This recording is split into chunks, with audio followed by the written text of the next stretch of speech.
The fetus has fluid in its brain and could be stillborn, have neurological disorders, be blind, and the list goes on. The fetus is not receiving enough oxygen. This is in response to the Adriana Smith case where Smith was declared brain dead at 9 weeks pregnant, but a Georgia hospital has been keeping her alive for the last couple of months in the hopes of getting her child to a live birth. The story broke last week, and there's been a ton of discussion about how the hospital is forcing the family to go through what is a traumatic situation.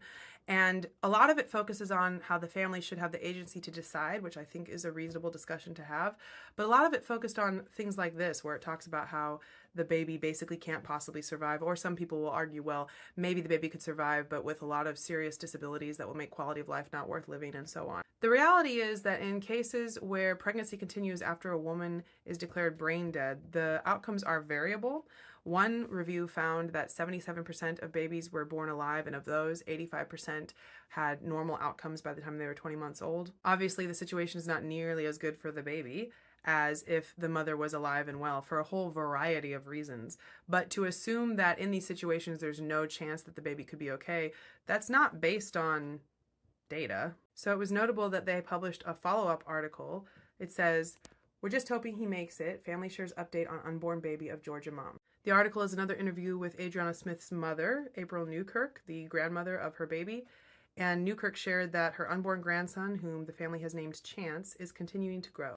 Chance's heartbeat is strong, and he's measuring slightly above average in weight.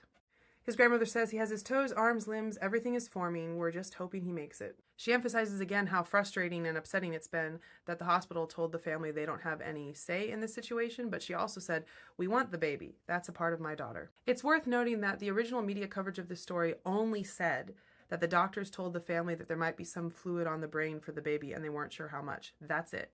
That was enough for countless commenters to argue that there's no possible way that this fetus could survive, or if he did, that he would have a terrible quality of life and it wouldn't be worth it. Of course, no one knows even now what the future holds for Chance, but hopefully now that his grandmother has explicitly said that they want him, other people will start to acknowledge that maybe his life matters too.